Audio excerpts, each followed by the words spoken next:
The year was at 1983. Video games were great up to that point, with the king of games, Atari, pumping out classics like Space Invaders, Combat, and many, many more. Over time, the video game industry has slowly but surely been flooding with poor quality, cheap cash grab games that were, to put simply, awful, and not fun to play at all. Then the year 1983, E.T. for the Atari 2600 was released. The game about cost over $20 million just for the licensing, and was rushed to be made in only 5 weeks in order to get it out for Christmas. The game was horrible, with confusing layouts and premise and unfair design. This game was the nail in the coffin, as people lost all hope for good games. These games were being thrown away, and the video game industry, as we know it, was coming to an end. That was until a light appeared. In 1995, the company known as Nintendo saw potential in gaming, and released the Nintendo Entertainment System, the NES, with a revolutionary game that would save the entire video game industry as we know it. Our American, Italian, made in Japan hero, Mario. So as you can obviously tell, Super Mario Bros. Is a pretty important game to the video game industry as a whole. So it's a little bit surprising that few people have actually made reviews on this game. I searched up Super Mario Bros. Review on YouTube, and you don't really see all that many people making full reviews of this game. Sure, you get the occasional small YouTuber making a review. In fact, I could totally put myself in this category.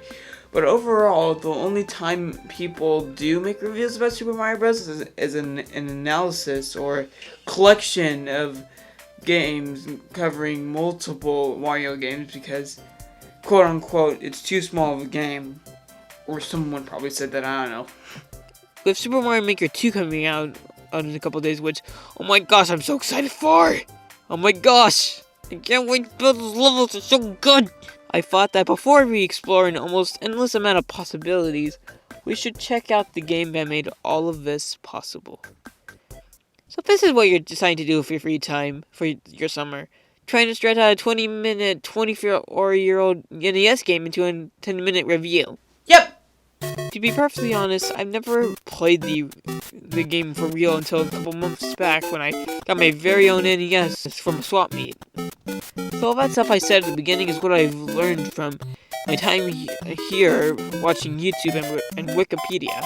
But I do have very fond memories of playing Super Mario Bros. In the Wii Virtual Console with my 3-year-old cousin back when I was younger. So I do have some history with this game. When you start up the game, you see Mario standing at the first level until he starts playing the level as a demo, but embarrassingly dies in a completely avoidable fashion. It's gonna be a running theme, isn't it? I guess I should start with the story. I mean, it's a pretty original story for the time, but one of the big plot lines is simply forgotten. If you don't understand, well, you will soon enough. So there's this giant turtle thing named King Koopa, later known as Bowser, that decides to kidnap the Princess Peach Toadstool. They turn all the mushroom citizens, known as Toads, into bricks. You play as Mario and Luigi if you play in 2-player mode, who are plumbers from the hit arcade Mario Bros. Who go on an adventure to save the princess. You will find yourself at a small variety of places, including underground caves, sky islands, castles, underwater, and actually that's pretty much it. But then again, it was the first game in the series, and for the NES, it's pretty understandable. Mario games have always had that certain Mario feel to everything, how he runs, how he jumps, it's all very fluid and responsive, and it makes sense.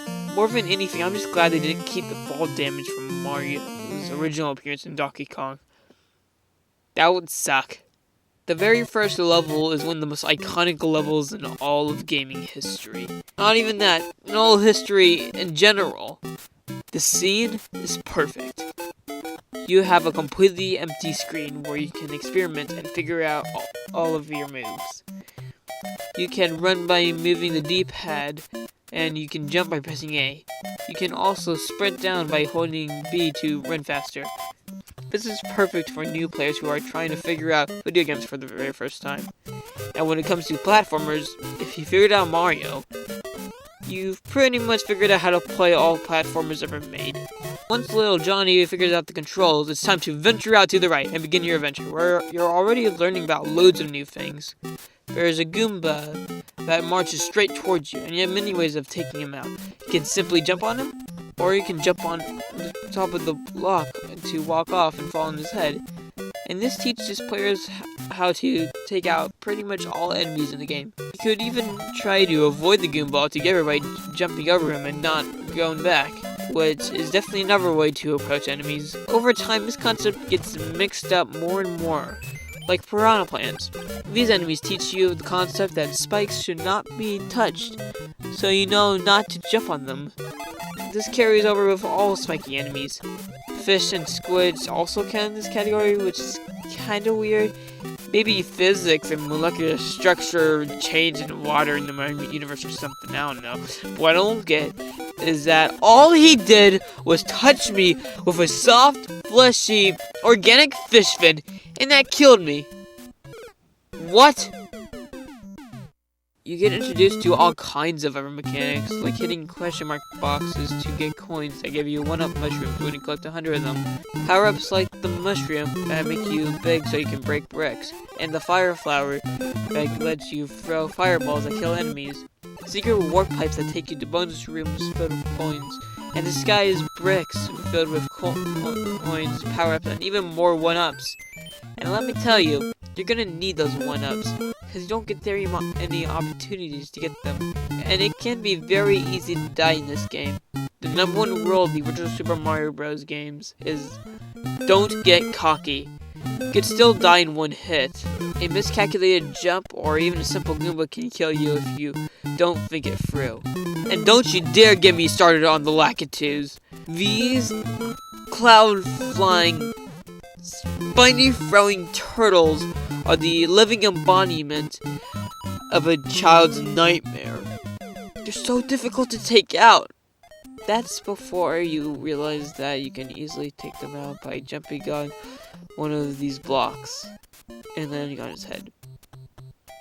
But when you don't have that knowledge, the fire flower is a necessity. It just makes you feel so powerful. You can take out almost every enemy in the game. Not even King Koopa himself can handle the power of the fire flower. Oh, and don't forget to mention the part where you always thought that the fire flower looks like a piranha plant. And so you spent years of your life playing the original Super Mario Bros. Game without using the fire flower because you thought you would have died. Actually, I was planning on, not mentioning that. How do you even know about that? I've never told you about that. Don't worry about that. Don't worry. You don't need to worry about that. No, seriously, you don't. You know what's cool? The simple fact that the first jump has nothing in it, the second jump has 1 Goomba, the third jump has 2 Goombas, and then you try your hand at jumping over a pit. That's good game design! While the punishment for falling before was simply time and maybe a power-up, now the cause for falling is an instant death and losing a life. And after this, there are 2 Goombas that fall into a platform. When you hit this block, there is a likely chance you will hit one of the Goombas in the process, thereby teaching you the concept that you can also take enemies out by hitting the block underneath. Later on, you come across Koopas, turtles that go into their shells after you hit them, which can then be used to take out other enemies and even interact with blocks from the side. But careful, because they can still hurt you too. There are even enemies called buzzy beetles that do the exact same thing. The only difference is that they can't be killed with fireballs. And again, you can't jump on them, making them basically indestructible. The point that I'm trying to make is that a lot of work went into the design of Super Mario Bros. And that we should all really appreciate all the little things that taught us the basics of video games without even saying a word. I mean, there was the manual, but that's pretty impressive. Huh. So, I can't really figure out what it is about the physics, but they definitely do something. Gravity is said to be kind of realistic, kind of not. You'll have so many moments where you jump over a pit, but then you hit your head on something that makes you spiral all the way down, and you can't continue going right. And it all goes back to what I was saying earlier about not getting cocky. If you miscalculate anything at all, something bad is gonna happen. Mario falls like a rock, so keep that in mind when platforming. Or, you can just not suck at Mario. Well, maybe, despite all those little touches being added to help players, the fact still remains that this is an old game that came in an era where game design, for the most part, didn't exist, and despite all the linearity, still has some random elements that make the game a little hard. Super Mario Bros. Has 8 worlds with 4 levels in each world. Usually the first level in each world is some sort of plain or grassland or whatever this is. The second level is something underground. The third level has some sort of gimmick or theme or sudden difficulty. And the fourth and final level of each world is a castle.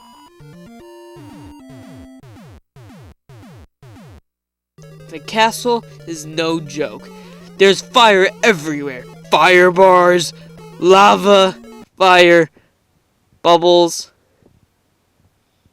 fire. Then you see him, the big bad himself, King Koopa. I have memories that when I was in kindergarten, I thought that King Koopa was this guy, and this guy right here was the creature Bowser. I didn't really understand how this giant turtle thing can be green here and yellow here. So I always thought that they were two completely separate characters, with Bowser being sort of like the henchman of King Koopa. But nope, there's only one bad guy, one boss. And you defeat him by jumping over him and touching the axe behind him. And then imagine Mario cutting down the ropes on the bridge so King Koopa falls in lava and burns alive 8 times. You're dead. King Koopa's dead. Except when you use a fireball and he's actually just a Goomba skeleton. What does that even mean? And what do you get after all of this? Mushroom Man thanks you for saving him, but lets you know that the princess is in another castle. Some players find it annoying, but when you think about it, Mario wants to save the Toads, or at least what we think he wants to. So of course he checks out all the castles, trying to save everyone. It just so happened to be that the last one he stopped at was the one with the princess. After you save her, she thanks you and challenges you for a new quest. And that's it. That's all that happens. But wait a sec.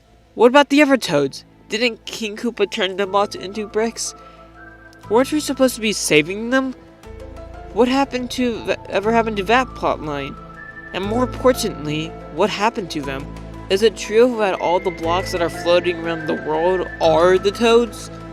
Is it true that Mario is a psychopath and is purposely killing them by breaking the blocks? And if that's the case, why does he save the Toads he finds in the castle but not the ones breaking everywhere else? Why is this never brought up again? So overall, I thought it was a pretty great game, despite them not knowing how difficulty works yet. It wasn't easy, but it was pretty hard. I think that it had some great level design, and the graphics look pretty good, despite how they look on here. On a normal CRT TV, the graphics look great for the time, and it's probably still used today. And that music! You can't tell me that you haven't at least once in your life been a Nintendo fan and not hummed the original Super Mario Bros. Themes a couple times in your life. It's just that iconic.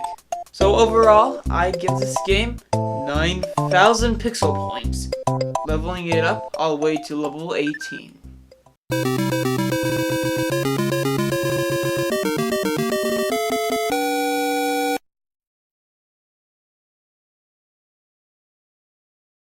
If you liked the video, give that like button a big fat comments around the place to let me know I enjoyed the video. Click here to see a related video to this one, and click on here to watch a video that has been specially picked out just for you.